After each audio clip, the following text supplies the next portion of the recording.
Guys, welcome back to my YouTube channel. കുറേ നാൾക്ക് ശേഷമാണ് ഇങ്ങനെ ഒരു ഇൻട്രോ ഒക്കെ എടുക്കുന്നത്. അപ്പം ഇങ്ങനെ ഇരുന്ന് ഒരു വീഡിയോ എടുക്കുന്നത് എനിക്ക് തോന്നുന്നൊരു 2 വർഷത്തിന് മുന്നേ അല്ലേ. കല്യാണം കഴിഞ്ഞ് ഹസ്ബൻഡിനെ പരിചയപ്പെടുത്താൻ വേണ്ടിയിട്ടാണ് ഇങ്ങനെ ഒരു ഇൻട്രോ ഒക്കെ നമ്മൾ ഇരുന്ന് ഇങ്ങനെ ഒരു വീഡിയോ ഒക്കെ എടുക്കുന്നത്. അപ്പം അത് മാത്രമല്ല, ഒരു ലോങ് വീഡിയോ ചെയ്തിട്ട് ഒരു 6-7 മാസമായി. ഇത്രയും ഒരു ഗ്യാപ്പൊക്കെ വന്നിട്ടുണ്ട്. അല്ല, 7 മാസമൊന്നും അല്ല, 1 വർഷം ആവാൻ വേണ്ടി പോകുന്നു. കണക്കുകളൊക്കെ കറക്റ്റായിട്ട് ഇപ്പൊ എനിക്ക് ഓർമ്മയുണ്ടത്. അപ്പം കുറെ നാൾക്ക് ശേഷം ഇങ്ങനെ ഒരു വീഡിയോ ഒക്കെ ആയിട്ട് വന്നതാണ്. അപ്പൊ എന്താണ് നമ്മൾ ഇന്ന് ഇങ്ങനെ ഒരു വീഡിയോ എടുക്കാൻ കാരണം എന്ന് വെച്ച് കഴിഞ്ഞാല്, നമ്മുടെ ലൈഫിലെ ഏറ്റവും ഹാപ്പിയസ്റ്റ് ആയിട്ടുള്ള ഒരു മൊമെന്റ് നിങ്ങളുമായിട്ടും കൂടെ ഷെയർ ചെയ്യാന്ന് വിചാരിച്ചു. അത് ഒരുപാട് വൈകിയാണ് നിങ്ങളോട് പറയുന്നത്. അത് അങ്ങനെ മതിയെന്ന് നമ്മൾ തീരുമാനിച്ചായിരുന്നല്ലേ. കുറച്ച് താമസിച്ച് നമുക്ക് എല്ലാരോടും എന്നല്ല, യൂട്യൂബില് പറയാമെന്ന് നമ്മൾ അങ്ങനെ വിചാരിച്ചു. അതുകൊണ്ടാണ് ഇത്രയും ലേറ്റ് ആയി പോയത്. അപ്പൊ എന്താണ് ആ വിശേഷം? ഓൾമോസ്റ്റ് എല്ലാവർക്കും മനസ്സിലായി കഴിഞ്ഞിട്ടുണ്ട്. കാരണം എനിക്ക് പേഴ്സണലി കുറേ ആൾക്കാർ മെസ്സേജ് അയച്ചിട്ടുണ്ടായിരുന്നു. കാരണം ഞാനൊരു 1 മിനിറ്റിന്റെ ഡെയിലി വീഡിയോസിന്റെ ഒരു ചെറിയൊരു ഷോർട്സ് സീരീസ് ആയിട്ട് ഞാൻ കറക്റ്റ് ആയിട്ട് ചെയ്യുന്നുണ്ടായിരുന്നു. അപ്പൊ എന്റെ ചാനലിൽ പതിയെ ഒന്ന് ഗ്രോത്ത് ഒക്കെ ആയിട്ട് വന്നതാണ്. പക്ഷെ ആ വീഡിയോ അൺഫോർച്ചുനേറ്റ്ലി സ്റ്റോപ്പ് ചെയ്യേണ്ടി വന്നു. അപ്പം അതിന്റെ വീഡിയോസ് കാണാണ്ട് വന്നപ്പോഴത്തേക്ക് എനിക്ക് പേഴ്സണലി കുറേ പേര് മെസ്സേജ് അയച്ച് ഇൻസ്റ്റയിലും വാട്സപ്പിലും എന്റെ ഫ്രണ്ട്സും എന്റെ ഫാമിലീസിന്റെ അടുക്കുന്നൊക്കെ ആണെങ്കിലും എനിക്ക് കുറെ ചോദ്യങ്ങളൊക്കെ വന്നിട്ടുണ്ടായിരുന്നു. എന്താ നീ വീഡിയോ ചെയ്യാത്തതെന്നൊക്കെ. ഫാമിലിയിൽ ഓൾറെഡി അറിയാവുന്ന കാര്യമാണ് ഇപ്പൊ ഞാൻ പറയാൻ നിങ്ങളോട് വരുന്നത്. അല്ലാണ്ട് എന്റെ ഫ്രണ്ട് സർക്കിളിലൊക്കെ കുറെ പേർക്കൊന്നും അറിയത്തില്ല. അപ്പൊ അവരൊക്കെ എന്നോട് ചോദിച്ചിട്ടുണ്ടായിരുന്നു. അപ്പം അവരോട് ആരോടും ഞാൻ പറഞ്ഞിട്ടില്ല. അപ്പം അങ്ങനെ എനിക്ക് വീഡിയോസ് ഒക്കെ സ്റ്റോപ്പ് ചെയ്യേണ്ടി വന്നു. നമ്മുടെ ഷോർട്ട് വീഡിയോ ഒക്കെ ഇടുന്നത്, യൂട്യൂബിൽ ഇടുന്നത് ഞാനങ്ങനെ നിർത്തിയായിരുന്നു. അപ്പൊ ഇനി പതിയെ കണ്ടിന്യൂ ചെയ്യണമെന്നാണ് എനിക്ക് ആഗ്രഹം. അത് എന്നെ കൂടെയുള്ള ആളുകൾ സഹകരിക്കുന്നത് പോലെ ഇരിക്കും. അപ്പം എന്താണ് നമ്മൾ പറയാൻ വന്നതെന്ന് വെച്ച് കഴിഞ്ഞാൽ, അയ്യോ ഇല്ല, അത് ഞാനൊരു പെയിന്റിംഗ് ഒക്കെ വരച്ചിട്ടുണ്ടായിരുന്നു. അത് അപ്പുറത്തെ റൂമില്.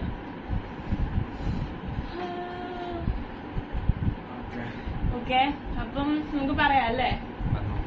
പറയും, പറ.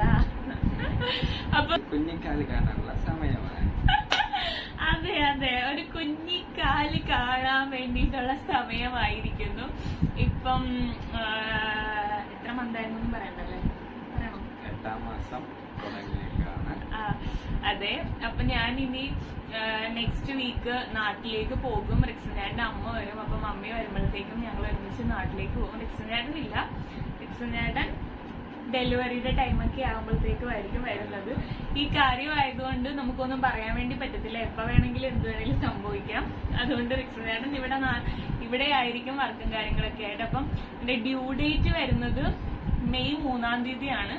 അപ്പൊ അതനുസരിച്ച് റിക്സൻചാട്ടൻ ടിക്കറ്റൊക്കെ ബുക്ക് ചെയ്ത് വരും. അപ്പൊ അതിന് മുന്നേ ആയിട്ട് എന്തെങ്കിലുമൊക്കെ നടക്കുവാണെങ്കിൽ അല്ലേ, അപ്പൊ റിക്സൻചാട്ടൻ ഇവിടെ ആയിരിക്കാം ചിലപ്പോ. അല്ലെ, പറയാൻ പറ്റത്തില്ല.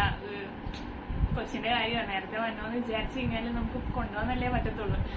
അങ്ങനെ അപ്പം ഈ കാര്യം നിങ്ങളോട് ഷെയർ ചെയ്യണമെന്ന് തോന്നി. ഇനിയിപ്പം കാരണം ഇത് മറച്ചു വെക്കാൻ പറ്റുന്ന ഒന്നല്ലല്ലോ.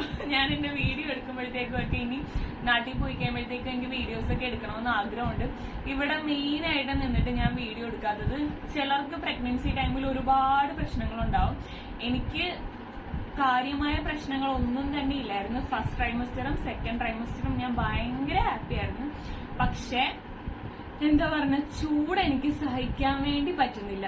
അപ്പം ഫുഡിന്റെ കാര്യങ്ങളൊന്നും എനിക്ക് പ്രശ്നമില്ല. വോമിറ്റിംഗ് ഒക്കെ ആണെന്നുണ്ടെങ്കിലും ഇടക്കിടക്കൊക്കെ ഉണ്ടാവും. അതിൻ്റെതായ ക്ഷീണവും കാര്യങ്ങളും എനിക്ക് ഉണ്ടാവും. പക്ഷെ ഭയങ്കര എനർജി ആയിട്ട് തന്നെ ഞാൻ വരാറുണ്ട്. ജോലിയൊക്കെ ഞാൻ തന്നെത്താനെയാണ് ചെയ്യുന്നത്. ഫുഡും കാര്യങ്ങളൊക്കെ നമ്മൾ തന്നെത്താനെയാണ് ഉണ്ടാക്കി കഴിക്കുന്നത്. സ്മെല്ലോ അങ്ങനെ ഒന്നും എനിക്ക് ഒരു പ്രശ്നവും ഇല്ല.